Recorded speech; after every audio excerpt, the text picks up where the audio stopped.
and discussing Dexter New Blood. So with Dexter New Blood, it is a continuation of the Dexter series that was very, very much maligned. The last few seasons of the show are kind of mostly considered very terrible. The show just drifted Yes, off.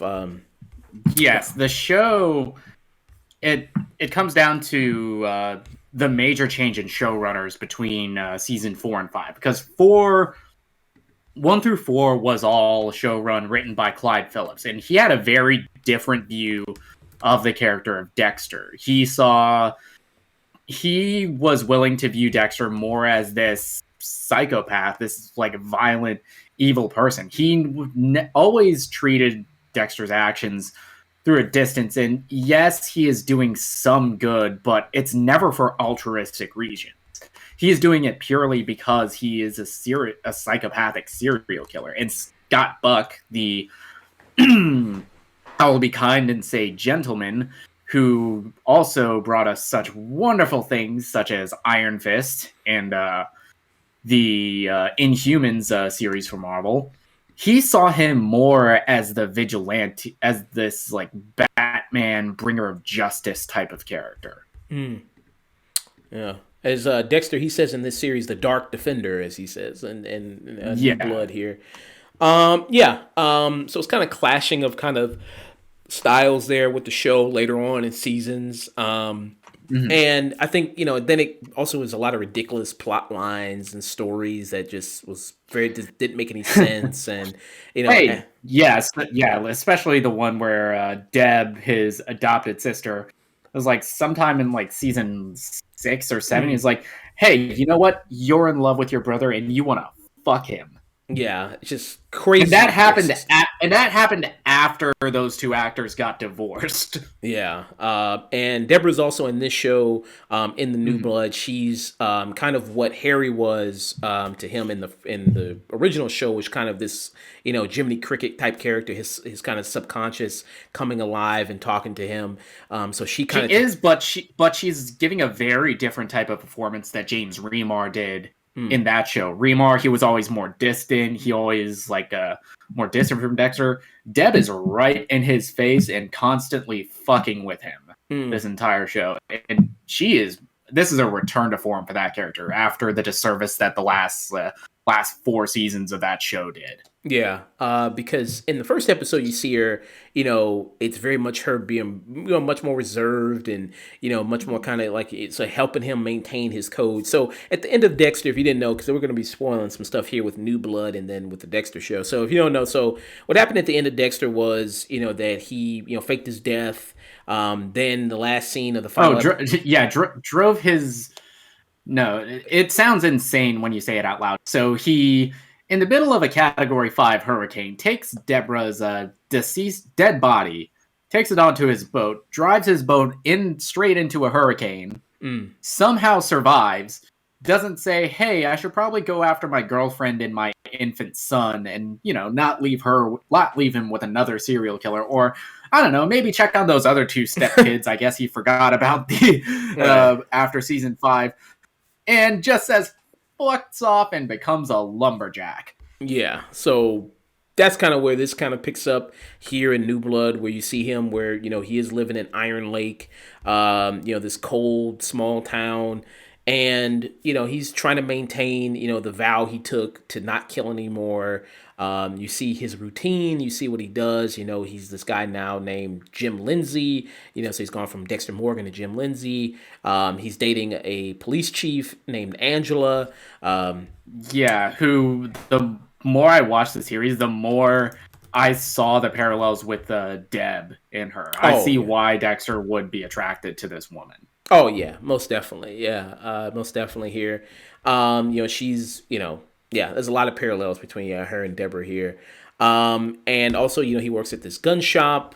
So he's trying to blend in as much as he can. He's really putting on the mask full time. Where he's trying to make it seem like he's just a regular average guy. And then kind of things kind of go awry when he meets this douchebag in town who's this rich kid. Mm-hmm. And he ends up killing him.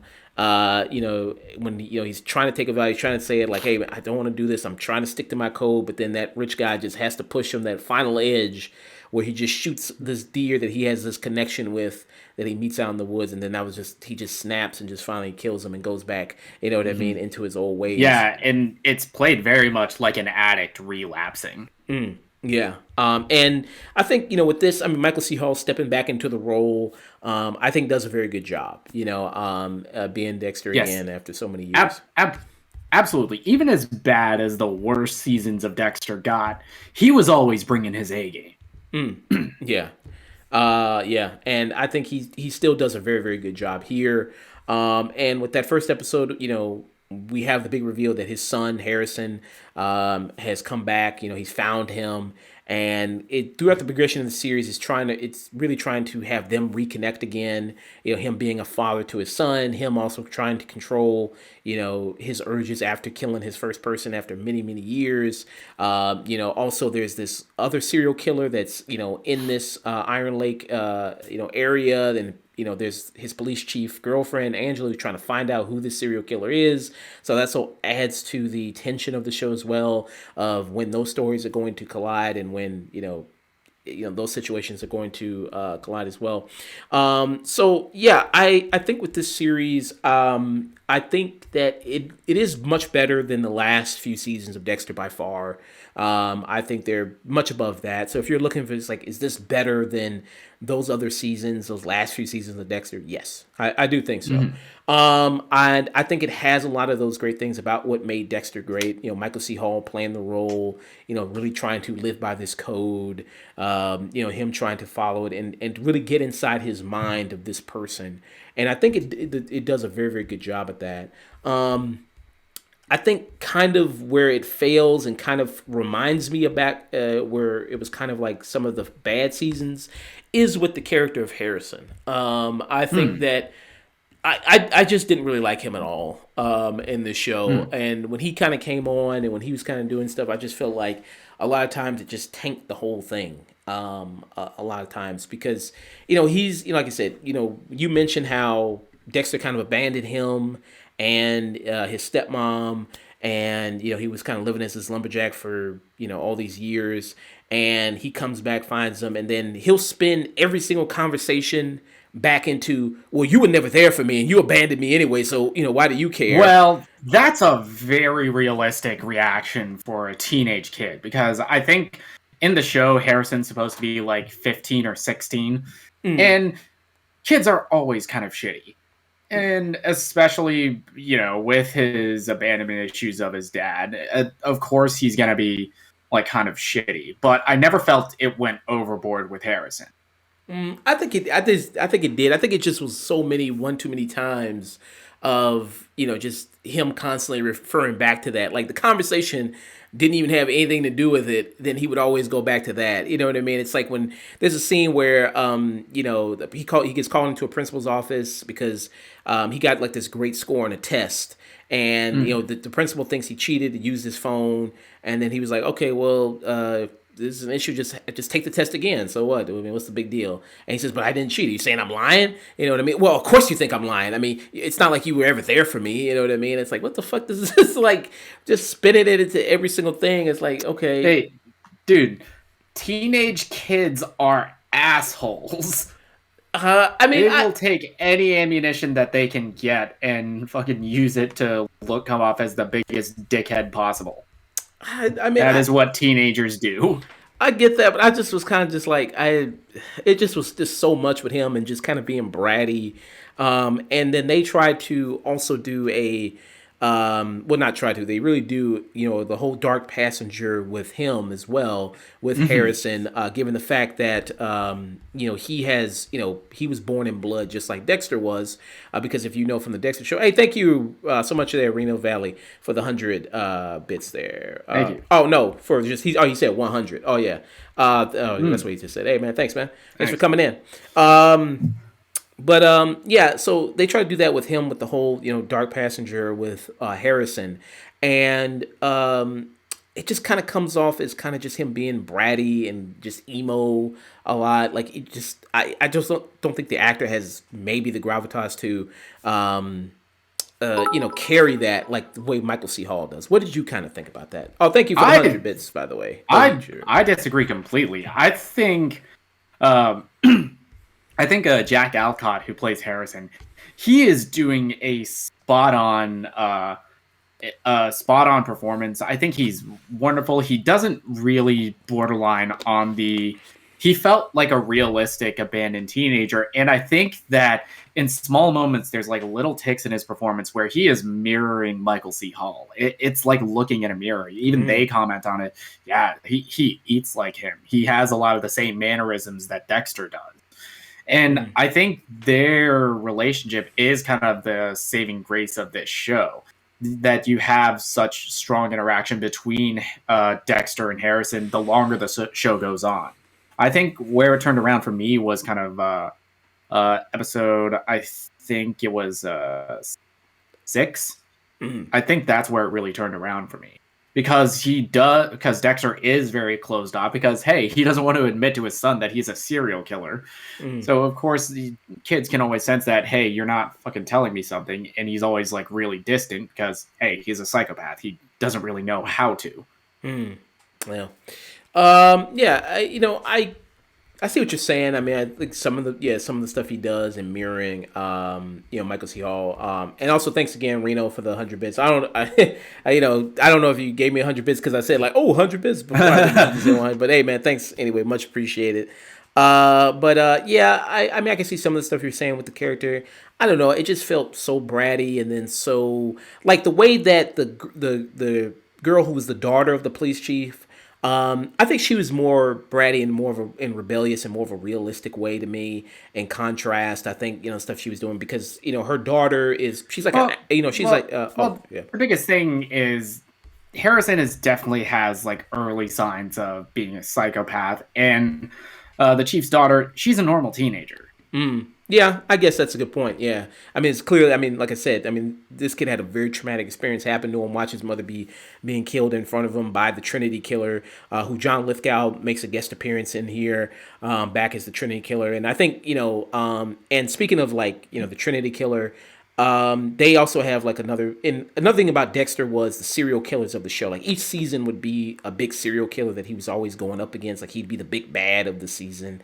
Mhm. And then in this season, the serial killer here is played by Clancy Brown. And Clancy Brown, who people probably know his voice more than actually the way he looks because he used the voice of Lex Luthor and the DCEU animated He's stuff. Mr. Krabs. He's Mr. Krabs on SpongeBob. So people probably know way more his voice. If you were to hear his voice, you'd know that, oh, this guy. But Clancy Brown's got that strong, booming voice. He also is very big and kind of a big guy, towering over most people. So here, he's like a serial killer who like kidnaps women, holds them up in this place, and then tells them to run and shoots them basically, like almost hunts them. And I think where the series kind of really was, what it reminded me of kind of the early Dexter stuff is when Dexter and Clancy Brown are kind of sparring back and forth. It's the cat and mouse game that he used to do with a lot of these other killers. Because sometimes Dexter would like insert himself with the killer and like into their lives Mm-hmm. a bit, and just try to really get a sense of them and kind of learn from them in a way before he killed them. He did that with the Trinity Killer. He did that with what was that? What was that actor's name? Oh, Jimmy. Jimmy Smits. Yeah, Jimmy Smits. Yeah, Miguel Prado. Yeah, he did that with him. So, that was kind of always very fun to see in the show, and he did that kind of a little, the sparring here between the both of them. I thought was really great. What do you think about Clancy Brown in the show? I think Clancy Brown is fantastic in the show. He's probably one of the best Dexter villains since the Trinity Killer.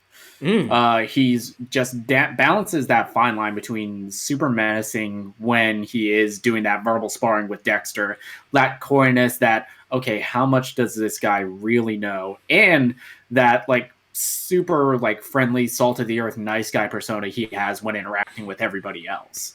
Yeah, like and then these moments that he'd have of just pure rage where he would punch things or Mm-hmm. you know what I mean, was also just very, very explosive, and very, very scary. And yeah, I mean, you say he's like the best killer since the Trinity Killer, you think?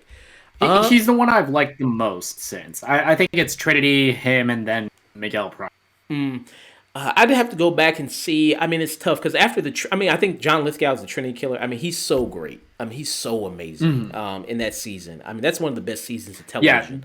that's when the show peaked. Yeah, and especially like that episode, that dinner episode. That's like one of the best episodes of Oh, TV. that Thanksgiving episode, that's one of the best episodes of the Yeah. series. Oh yeah. I mean that episode was just excellent. I mean, it was like one of the best episodes of TV. But that's such a high point for the show that I'm like yeah, nothing's ever gonna top that. I don't think. But I'm trying to think about who the I don't even really remember who the other killers were after Trinity all that much after the later seasons. I kind of don't even really You remember. don't need to. So yeah, I guess this probably might be the best, killer since the Trinity Killer, probably Clancy Brown, which I really liked a lot.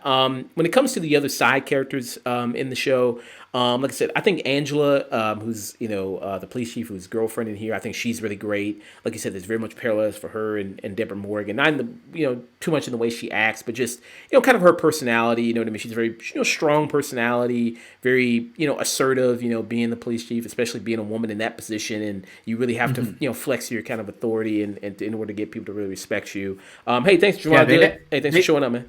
yeah, they never let the show forget that. Yeah, she is a good fucking cop. Yeah, which Dexter even remarks in the show. He's like, "Fuck, why does my girlfriend have to be a good cop?" Shit, you know what I mean? Jesus Christ, I'm Yeah, working. and something that always was a highlight of Dexter was the ensemble, was that wide range of cast of characters in the precinct of Miami Metro Homicide. Julia Jones, she's wonderful as like the good cop. Alano Miller, who plays Logan on the show, who's Harrison's wrestling coach. He's a great side character on this, who's like the nicest guy of all time. And even Jamie Chung, who plays this like true crime podcaster, she brings a interesting dynamic to the show. Yeah, yeah. Jamie Chung, she shows up. Like you said, she runs a true crime podcast called Mary Fuck Kill. Oh, Mary fucking Kill, which Yeah, is a great title. yeah. And I like true crime podcasts, but I also love when like film and TV shows shit all over them. Yeah. We saw a lot of that in Only Murderers in the Building too, because that whole show's about people who listen to true crime podcasts so much that they become actual true crime podcast hosts themselves. Oh, Reno said something. He said, "You showed me love on my stream like last week. I'm just showing love back, enjoying the content here. Hey man, thanks man, thanks for showing up, man. I very Thank much you. appreciate Thank you, Reno. showing love back, man. Hey, enjoy your streams, enjoy your stuff. Very very good guy, man. Thanks." Um, yeah. So she shows up. She adds an interesting dynamic because she does somewhat of the investigating with Angela. And with Angela, because she's investigating a lot of these women who've gone missing. It started with her friend, who was Iris, who was her best friend in high school. And, she just went missing out of nowhere. And a lot of people thought she kind of ran away. And, also the thing about, her and her friend is that they're both native, too. Mm. And that has a kind of a somewhat of a presence in the show, like the natives who live on the land of here in Iron Lake, and then how most of these women who go missing, and it's very much realistic things drawn from real life of how tons of these indigenous women and people go missing, and nobody ever really talks about it. Nobody ever really there's not a whole huge effort to find these women. And I think that was kind of a nice element they brought into the show, Mm. and I thought that was very very good. They did kind of a slight stuff of that. I wish they expanded on it more, but then that's not really what the show is. It's focused on Dexter Morgan and kind of his whole thing, and it's not Wind River. So Mhm. if you also never checked out Wind River, that's a great movie with Jeremy Renner and Elizabeth Olsen. If you never checked that out before, and also John Bernthal too. So it's Punisher, Hawkeye, and Scarlet Witch all in one movie there.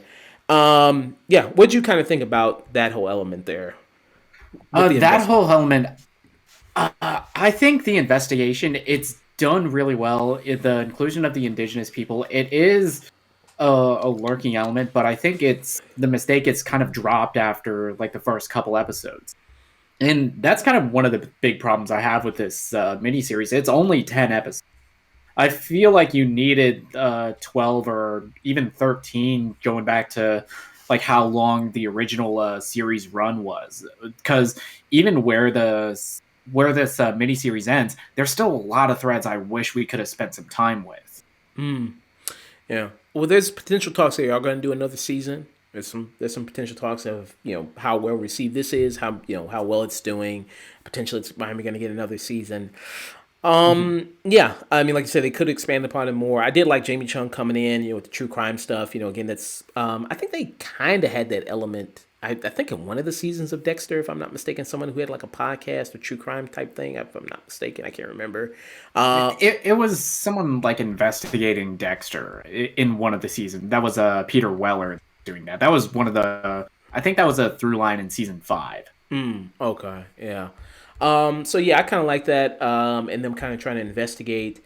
I thought that was pretty good. And like I said, the cast of characters, the side characters here, I think are fine. I think it kind of seems like stereotypical, like small town, trying to make them quirky, kind of small town people sometimes. Like the woman who works at the police station, who's in the wheelchair, or like the guy that I've got the character's name, but the one who, and he doesn't show up a lot, but the character who's also in Only Murders in the Building, he played the guy with the cat and Only Murders in the Building, and then he was also in this show too. I felt like it was kind of like really trying to be kind of like small town, kind of quirky stuff there, a little bit. But I thought other than that, I thought it was fine. I thought it was good, and like I said, it's good to see this character back and them kind of try to redeem what they did with the last few seasons. Do you think this show? Do you think it kind of brings Dexter back to glory with Dexter New Blood? 100%. It was it wouldn't have been hard to bring him back to glory off of just how terrible that 8th season was. And what the show does, it brings back Clyde Phillips as the writer and showrunner. It takes kind of like the greatest hits of the original run of Dexter. This like cat and mouse game between Dexter and the police, this constant dance of is he going to get found out, the character dynamics between him and his son, which is new, the relationships that Dexter has, and does it beautifully over the course of 10 episodes. I do have issues with the ending only because it comes really suddenly.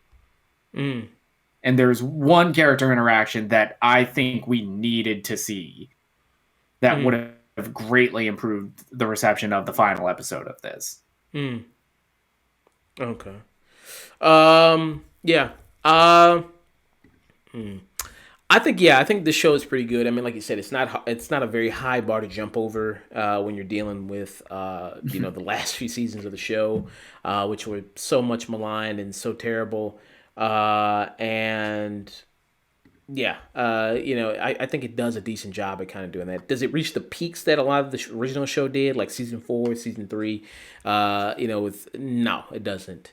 But I still think it is a solid outing and worth checking out if you just wanted to check out some more Dexter. Yeah, I'd give it a stream it for me. What I mean, you can watch it. Yeah, what did you give your rating?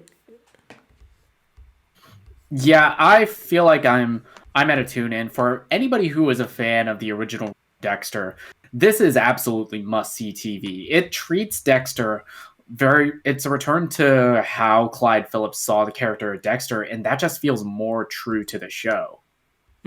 He is this like psychopath, and that comes together beautifully in the finale in one last interaction between Harrison and Dexter. Yeah. Yeah. I think the moral of this season is don't have kids. It ruins everything. It brings down if he never had kids, then he never would have showed back up. And then as soon as he shows back up, life just it just goes all tumbling down. So I think that's good. The moral of the story there.